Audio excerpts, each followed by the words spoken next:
Oke. So research sekali lagi adalah re and search. Together form a nouns.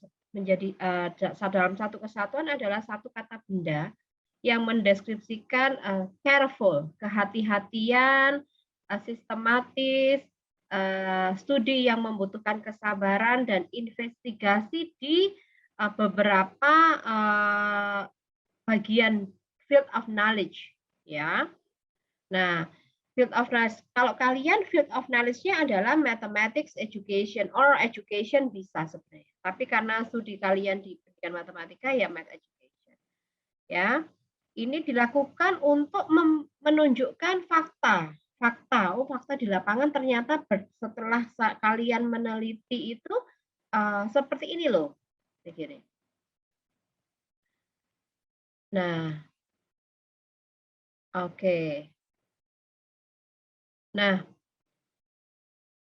dari sini kita lihat ya di breakdown lagi sebenarnya riset itu adalah proses berpikir. Kalau kalian melakukan riset sebenarnya kalian ada satu strategi untuk berpikir ya. Nah, kemudian riset juga create ya, menumbuhkan, memunculkan pengetahuan. Yang ketiga, menguji aspek. Jadi ada aspek-aspek yang kalian mau uji. Oh, saya mau menguji ini benar nggak ya? Hipotesis saya benar nggak ya? Nah, kemudian riset ini juga untuk memahamkan, understanding and formulating guiding principle, ya. Jadi kalian harus memahami, memformulasikan prinsip-prinsip apa saja atau prosedur apa saja yang dilakukan ketika melakukan riset ini, ya. Dan yang terakhir adalah develop ya, membangun atau ngetes teori. Kalian belajar toh dari semester 1 ada belajar apa namanya? Teori belajar, teori di dasar-dasar pendidikan, teori-teori kependidikan kalian pelajari. Psikologi. Kamu ingin ngetes, testing ya, testing new teori boleh ya. Tapi untuk ini levelnya kita harus, nanti saya akan jelaskan levelnya ya. Karena S1, S2, S3 seperti apa. Nah, ini adalah beberapa hal ya, kesulitan ya. Kalau saya mesti kita harus lihat dulu apa ini tantangannya. Ya, kesulitan membuat penelitiannya apa. Ternyata kesulitannya ketika membuat penelitian adalah menemukan atau merumuskan masalah yang tepat. Golek masalah itu angel. Ya. Padahal orang nggak mau diberi masalah. Ini kamu harus cari masalah kalau di penelitian. Ya. Nah, mencari judul yang baik, tapi ini bisa akan dibimbing oleh pembimbingmu nanti.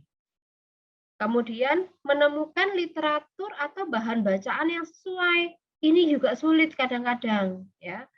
Nanti kita akan bantu untuk kalian mengeksplorasi di mana sih cari referensi, ya. Kalau dari kalian ada yang ikut penulisan karya ilmiah, ini juga jadi inline dengan mata kuliah ini bisa kalian elaborasi. Gitu.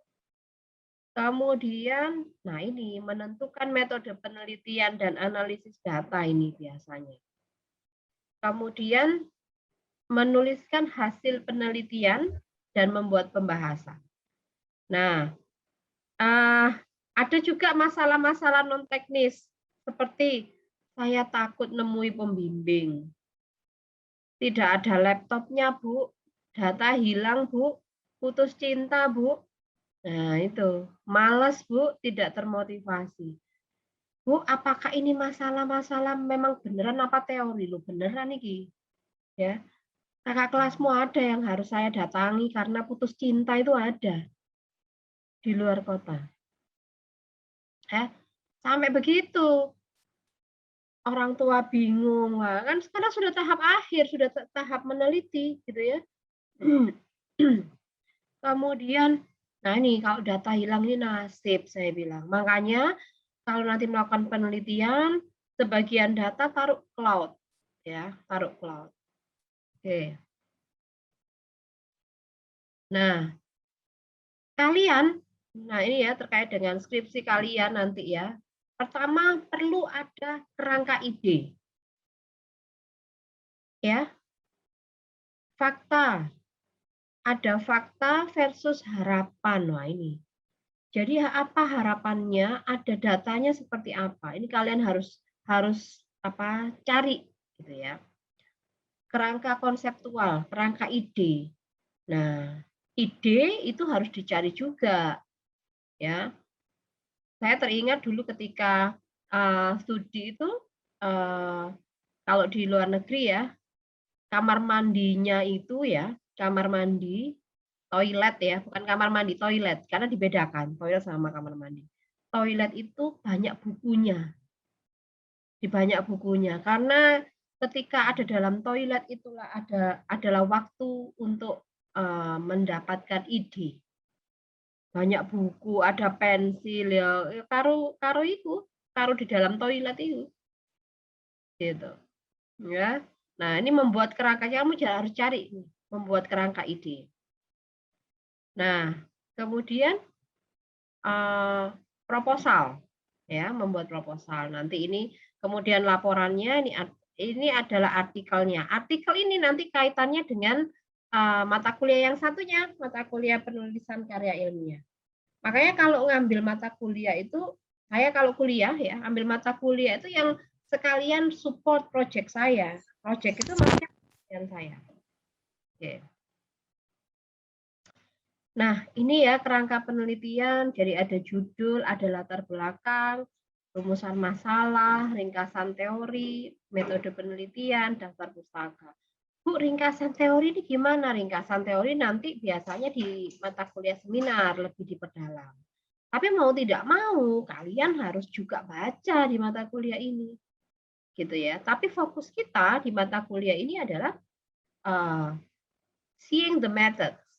Ya, metodenya benar nggak nih? Gitu yang kita concern. Oke. Ini adalah paradigma penelitian. Paradigma penelitian. Penelitiannya ini ada yang positivisme, kuantitatif, ya.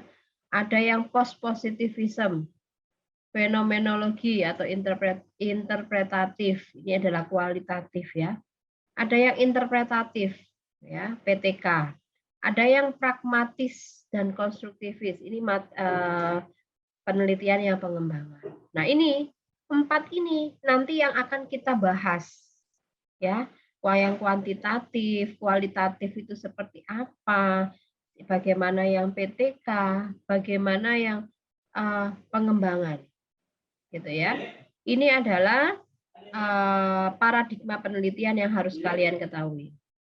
Nah, kamu harus paham ini, oh nanti penelitian saya menggunakan paradigma yang mana? Apakah saya mau melakukan yang kualitatif, yang kuantitatif, PTK atau seperti apa? Atau pengembangan misalnya. Nah, oke. Kemudian masalah yang tadi di sini di awal ya, ada kerangka ide. Nah, ini ya. Kesulitan membuat penelitian adalah merumuskan masalah yang tepat. Nah, ini golek masalah ya. Golek masalah ya ibaratnya. Nah, sekarang bagaimana masalah itu? Nah, masalah itu whatever the problem, you must be able to in some way collect and analyze data to draw a conclusion. Jadi masalah yang dimunculkan dalam penelitian itu sekiranya adalah masalah yang nantinya kamu dapat mengambil data, menganalisisnya, dan kamu bisa menyimpulkan. Ya, bukan begini masalah loh Bu. Masalah itu berarti bukan sembarang, bukan. Masalah itu harus yang bisa nantinya kamu lakukan, you do something ya. Kamu bisa collecting data, kamu bisa analyze data, dan seterusnya. Nah, contoh masalah yang nggak bisa gimana? Nah, misal nih, pembelajaran di masa pandemik tidak bisa dilakukan karena siswanya itu tidak punya HP. Nah, ya gak iso itu. Ya, salah satu solusinya ya cari dana untuk belikan HP kan begitu. Tapi kamu tidak bisa melakukan research. Gitu. Ya. Kemudian tunjukkan problem ya yang that avoid value judgment ya. Jadi masalah yang ditunjuk yang kamu mau angkat itu sebaiknya yang objektif gitu loh ya. Ya. Jadi mudah-mudahan nanti masalahnya ini menjadi sesuatu yang good place to begin. Maksudnya itu oh iya ini masalah yang sekarang lagi sedang ngetren dan perlu apa namanya? Perlu di apa namanya? Diselesaikan begitu.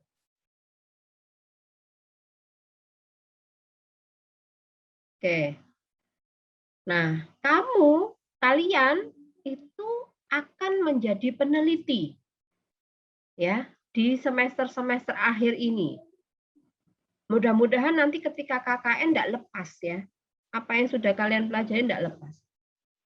Nah, kamu akan sebagai peneliti, kalian akan tertarik dalam menentukan jawaban misalnya. Yang mana sih yang lebih efektif ya untuk bisa menyelesaikan masalah yang ada. Kemudian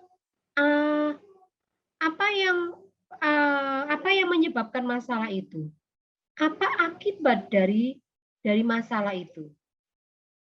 Apakah ada hubungan antara dua fenomena? Nah, jadi riset itu berpikir terus, ya. Oh, saya mau saya mau menerapkan sesuatu gitu ya.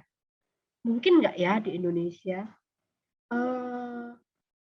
Apa ya yang menyebabkan ini ya, gitu.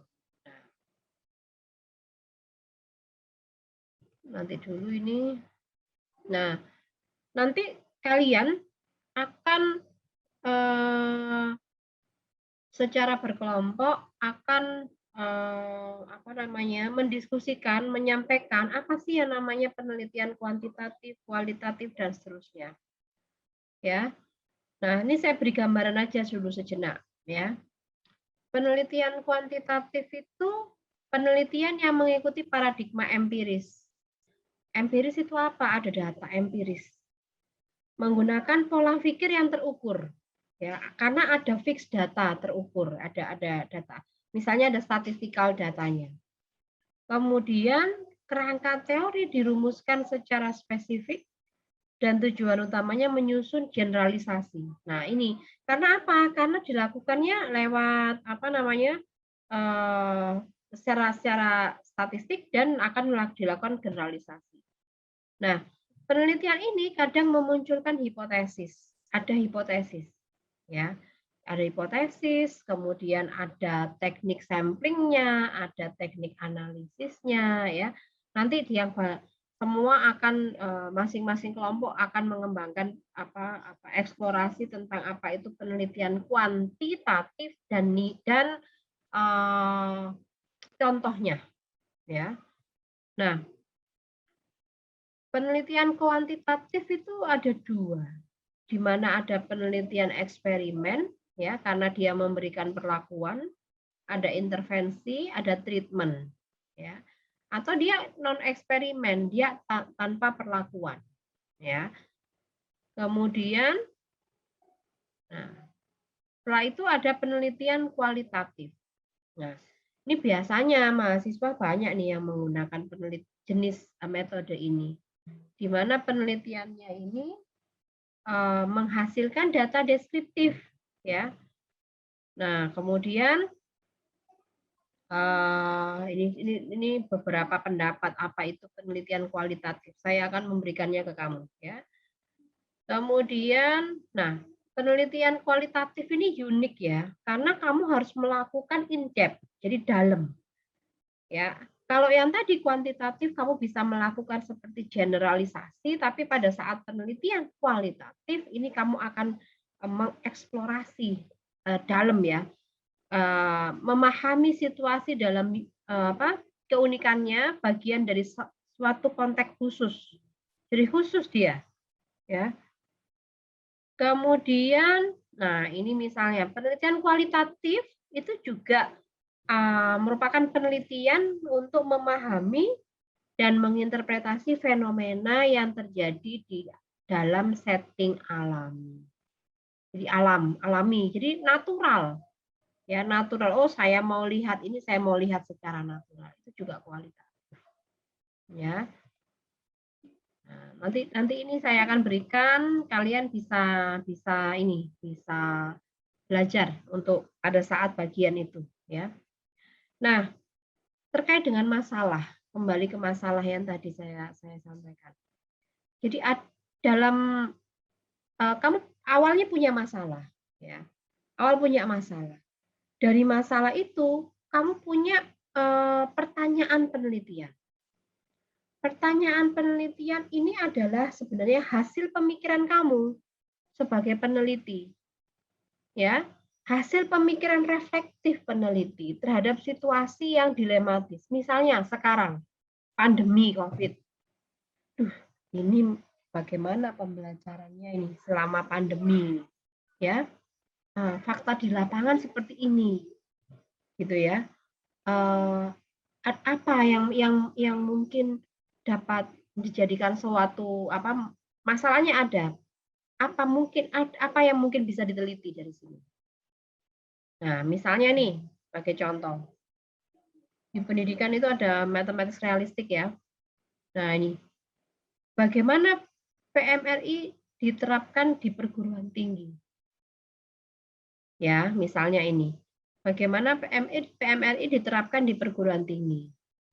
Ya, biasanya ini hasil penelitian yang saat ini ada, PMRI itu diteliti di SD kebanyakan. Nah, bisa nggak ya diterapkan di perguruan tinggi? Itu jadi pertanyaan penelitianmu. Apakah pengajuan masalah, misalnya, oh saya mau mengambil satu topik, katakanlah problem posing. Problem posing, pengajuan masalah, apakah benar ya ini mendukung versi ya? Nah, kalau yang sekarang belajar kurikulum. Nah, ya itu adalah pertanyaan penelitian. Oke. Ya, terkait dengan pertanyaan penelitian. Sebentar. Nah, dari sini teman-teman semua, kita harus langkah awal ketika mau meneliti, mau tidak mau, kita harus mencari masalah. So, whatever the problem, you must be able to, in some way, collect and analyze data to draw conclusion. Ya, jadi masalahnya ini harus diselesaikan lewat penelitian.